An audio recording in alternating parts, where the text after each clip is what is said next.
Rajang Semeng, apa kabar saudara? Berita Bali kini hadir menjumpai Anda bersama saya Bavani Nafaratri. Serangkaian berita aktual seputar Bali telah kami siapkan untuk Anda. Berikut 3 berita utama untuk hari ini.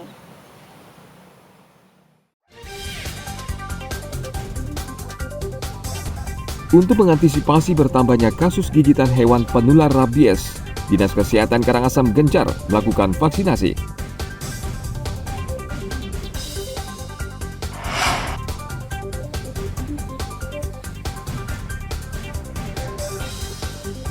Seorang pencuri berhasil menggondol kotak amal di salah satu masjid di Kabupaten Karangasem.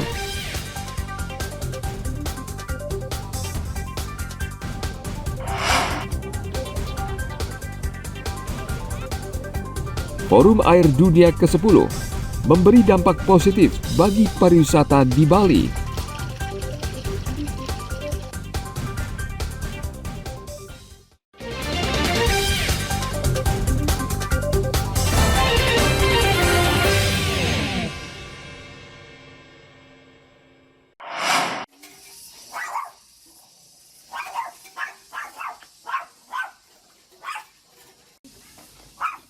Untuk mengantisipasi bertambahnya kasus gigitan hewan penular rabies, Dinas Kesehatan Karangasem gencar melakukan vaksinasi ke masyarakat. Saat ini kasus gigitan hewan penular rabies atau HPR di Karangasem terus bertambah. Kondisi ini cukup mengkhawatirkan. Untuk itu Dinas Kesehatan sudah menyiapkan stok vaksin anti rabies untuk manusia di seluruh posko rabies center di masing-masing puskesmas di 8 kecamatan di Karangasem. Menurut Kepala Dinas Kesehatan Karangasem I Gusti Bagus Putra Pertama, saat ini stok vaksin anti rabies di gudang farmasi berjumlah 4.000 dosis. Dan setiap hari masing-masing puskesmas dan rumah sakit di Karangasem tersedia minimal 10 dosis vaksin. Tidak hanya vaksin anti rabies, Dinas Kesehatan juga memastikan ketersediaan serum anti rabies atau SAR untuk pasien kasus gigitan dengan risiko tinggi seperti terkena gigitan pada bagian saraf dan areal kepala. Pertama tetap di rumah lakukan upaya pencucian luka, di puskesmas kembali dirawat lukanya, evaluasi lukanya, resiko tinggi langsung par 1.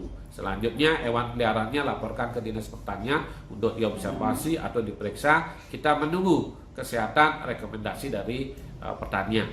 Kalau memang ada potensi positif, lanjutkan sampai par lengkap. Tapi kalau tidak, cukup par 1 saja. Kalau untuk serum anti rabiesnya? Serum anti rabies baru kemarin kayaknya datang, kita juga sudah siapkan. Jadi untuk yang memang risiko tinggi sekali dan anjingnya memang sangat tinggi potensi rabies, di rumah sakit untuk disuntikan serum anti rabiesnya. Tersedia, Pak. Dinas Kesehatan Karangasem mengimbau masyarakat yang terkena gigitan HPR untuk mencuci luka gigitan menggunakan sabun dan air mengalir. Setelah itu langsung berobat ke puskesmas atau vaskes terdekat untuk mendapatkan suntikan vaksin anti rabies. Tim Liputan melaporkan dari Kabupaten Karangasem.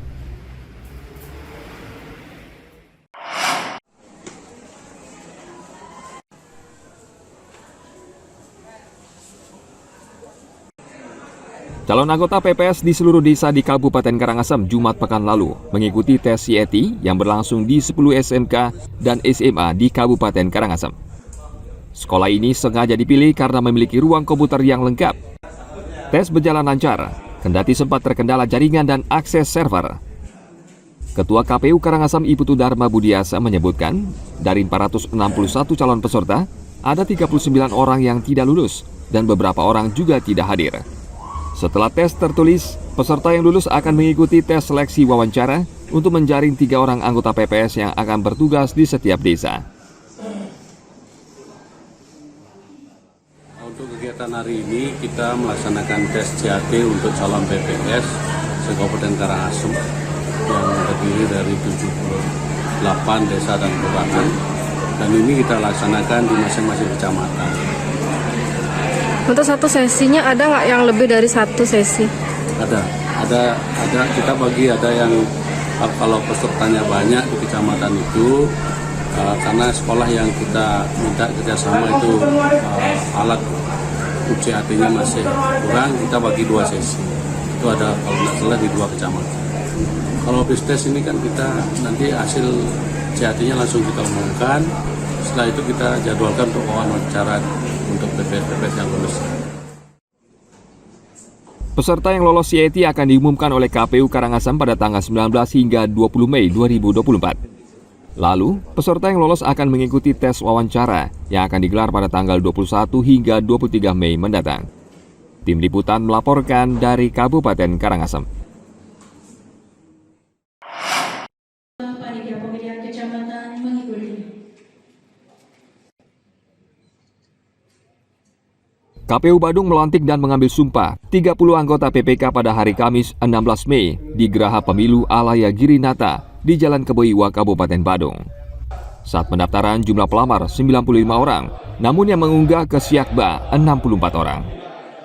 Dari hasil tes CIT, 55 calon dinyatakan lolos. Kemudian dari hasil tes wawancara, 1 orang dinyatakan tidak lolos, sehingga yang lolos seleksi menjadi 54 orang. Kemudian setelah tes wawancara, KPU akhirnya menetapkan 30 orang PPK. Untuk KPU agak berbeda dengan Bawaslu, di mana di Bawaslu dilakukan evaluasi atau diistilahkan dengan hybrid.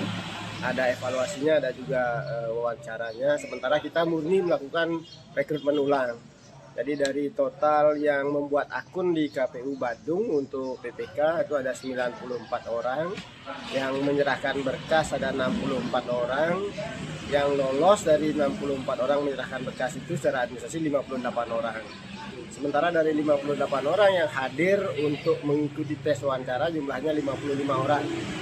Keseluruhan daripada yang mengikuti tes tes tertulis, tes CAT itu lolos ke seleksi wawancara 55 orang sampai akhirnya kita tetapkan seluruhnya 30 orang, masing-masing 5 orang di tiap kecamatan berhasil mengisi posisi PPK di 6 kecamatan di Kabupaten Badung.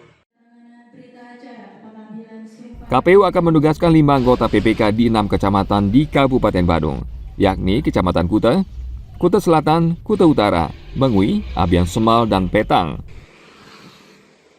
Ana Agung Gede Agung melaporkan dari Kabupaten Badung.